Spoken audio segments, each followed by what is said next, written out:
Olá, eu sou a Carla Benevides e este é o programa Argumento. O Senado deve começar a analisar o projeto de regulação da inteligência artificial. Essa proposta foi apresentada formalmente pelo presidente do Senado, senador Rodrigo Pacheco, e ela é fruto do trabalho de uma comissão de juristas que foi criada aqui pelo Senado. Ao meu lado está o senador astronauta Marcos Pontes, do PL de São Paulo, que vai conversar conosco a partir de agora. Senador, obrigado pela sua presença aqui no programa. Eu que agradeço, aliás, parabéns por trazer esse tema que é tão importante, né, para o Brasil, para a sociedade como um todo. Pois é, senador, e esse tema já está aí, a IA já está na vida das pessoas, já está acontecendo, e eu queria que o senhor fizesse para a gente uma breve explicação para os nossos telespectadores do que é exatamente a inteligência artificial.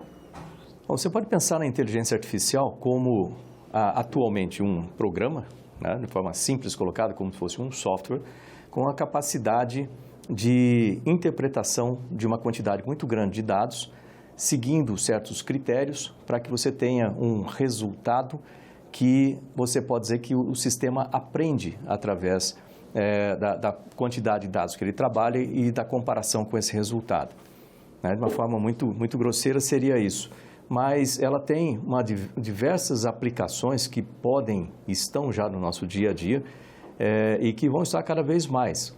E aí, até o momento em que a inteligência artificial ela é utilizada como um assessor, vamos dizer assim, de dados, que consegue analisar muito mais dados do que nós conseguimos, resume esses dados dentro de certos critérios e nos traz possibilidades de decisão para o ser humano tomar decisão. É uma aplicação saudável da inteligência artificial. Lógico que ela vai ter, em certas aplicações, que tomar decisões por si, né?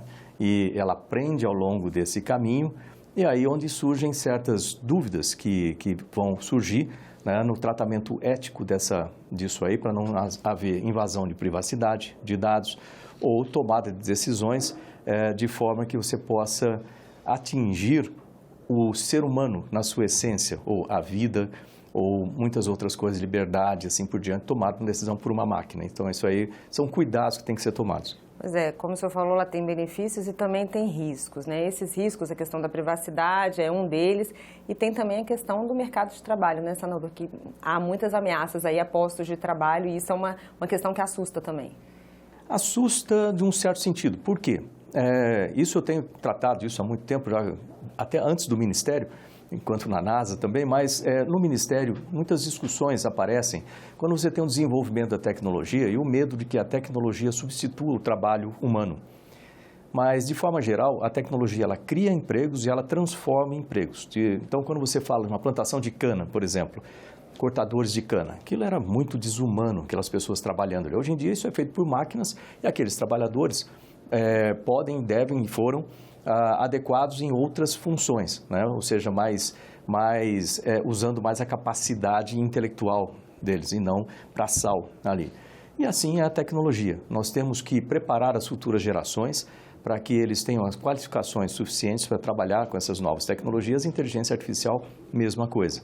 Senador, eu queria que o senhor falasse um pouquinho sobre a proposta que está em tramitação aqui no Senado, essa proposta que veio, né, desse trabalho da comissão de juristas, foi apresentada aí pelo presidente do Senado, senador Rodrigo Pacheco.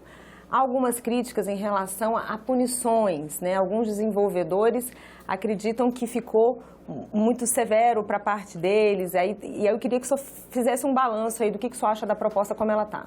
Você tem uma comissão de juristas, você pode ter um trabalho jurídico, um trabalho legal muito bem feito, muito bem formatado, mas esse é um tema técnico.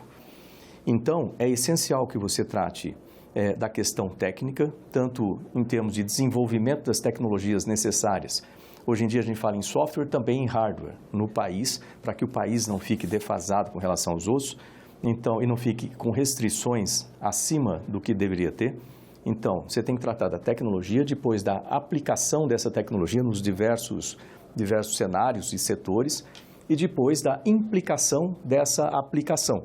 Eu dei uma pincelada aqui, falando com relação a alguns riscos, mas também muitas perspectivas a partir daí. Então, são 3 áreas: tecnologia, aplicação da tecnologia e implicação dessa aplicação. E depois você coloca o invólucro jurídico dentro daquilo. Você não pode começar, é como colocar o carro, vamos dizer assim, na frente dos bois. Não pode fazer esse tipo de coisa. Você começar pelo lado jurídico para depois fazer os consertos técnicos e assim por diante. Então, aquelas audiências, quando nós propusemos lá, foi exatamente para isso, para que uma audiência ou mais focada na parte técnica, uma audiência ou mais focada exclusivamente nas aplicações, depois análise das implicações e aí sim, com todo esse arcabouço, você consegue colocar a parte jurídica. Então, acho que isso aí, pelo menos é a tônica que eu vou levar para dentro das discussões dessa comissão especial.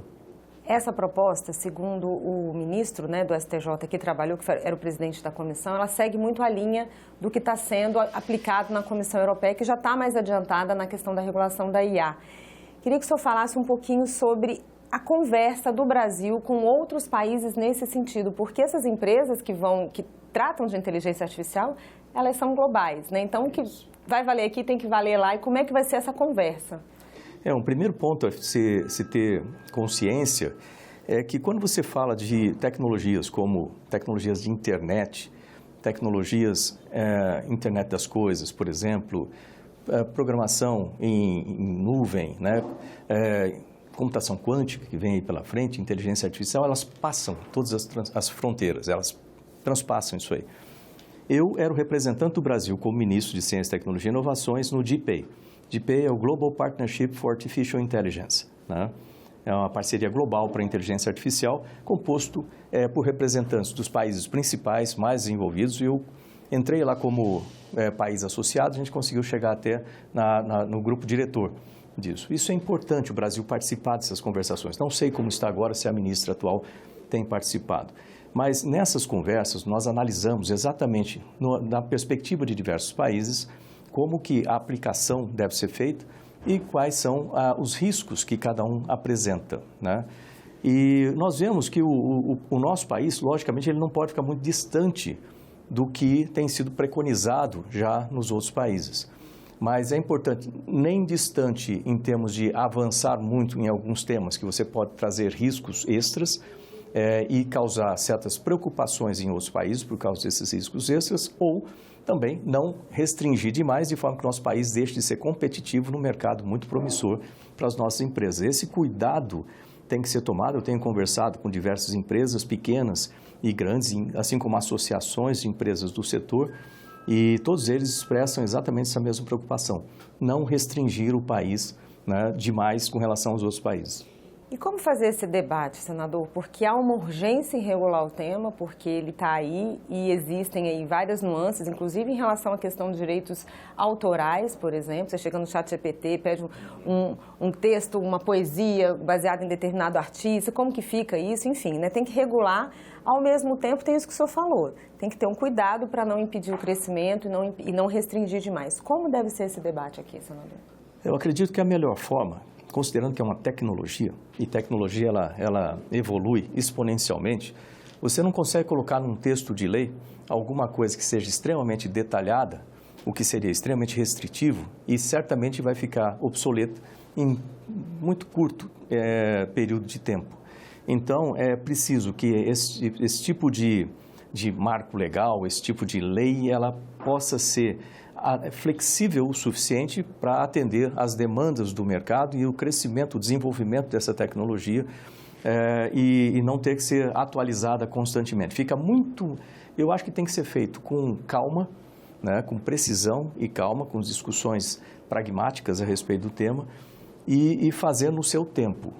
Ou seja, meu pai falava muito isso, né, ele falava assim, olha, meça 10 vezes e faça uma. Melhor do que fazer 10 vezes, medir uma vez e ter que fazer 10 vezes refazendo o tempo. Dá muito mais trabalho, consome muito mais energia, custo, tempo e assim por diante. Portanto, eu acho que a gente tem que fazer uma discussão pragmática do tema, com o devido tempo, ouvindo as diversas áreas, para que a gente tenha um texto que seja, que se adeque às situações que a gente tenha no Brasil, mas que também possa ser amplo o suficiente para atender às variações que nós teremos, né, com o desenvolvimento dessa tecnologia. E não frear o desenvolvimento. Não frear o desenvolvimento e outra coisa, não ter que refazer o texto daqui a pouco, porque agora isso aqui já não é mais aplicável. Então, isso é muito difícil refazer. Um especialista que falou assim, a gente está falando, o texto está assim, mas já existe a IA quântica, que não está no texto. Então, a gente tem que ter cuidado para não limitar demais, daqui a pouco não conseguir incluir novas tecnologias, novas descobertas nesse texto, né? Tem essa questão. Exatamente. Se você vir, por exemplo, analisa o poder da inteligência artificial, certo? Em termos de análise de grande quantidade de dados, a interpretação desses dados, segundo atualmente com inteligência artificial focada em um assunto, vamos dizer assim, ou aplicada, você tem certas restrições quanto ao que aquela inteligência artificial pode, entre aspas, entender, né? Ou raciocinar sobre. É esquisito falar raciocinar, mas é basicamente isso aí. Agora, no momento que a gente tiver uma ampliação da capacidade de inteligência artificial em se tratar de temas mais gerais, onde você tenha sistemas que sejam mais rápidos para tratamento de todos esses dados, nós vamos ter uma capacidade enorme na tecnologia de inteligência artificial. Ótimo. Aí, se você pegar e, ao mesmo tempo, em paralelo, você tem computação quântica seguindo aqui no desenvolvimento dessa tecnologia. Quando somarem essas duas lá no futuro, vai haver uma multiplicação por fatores aí de potência de 10, né, na capacidade da inteligência artificial. E aí, a nossa lei vai ser capaz de trabalhar com isso? Então, por isso que ela tem que tratar mais de diretrizes, ela tem que ser mais inteligente, né, para tratar do tema com mais diretrizes, dando um espaço para que haja o desenvolvimento da tecnologia e as suas variações, mas não restringindo isso aqui demais, de forma que a gente restrinja o desenvolvimento e a competitividade do país no setor de tecnologia, que vai gerar muitos empregos, diga-se de passagem, nesse setor, mas também não deixando completamente em aberto para que algumas das possibilidades ruins possam acontecer. Lembrando que toda tecnologia disruptiva, ela sempre tem os dois lados. Tem um lado bom de aplicação, pense em tecnologia nuclear, que é sempre polêmico quando a gente fala disso, né? Como ministro era responsável pela política nuclear do país.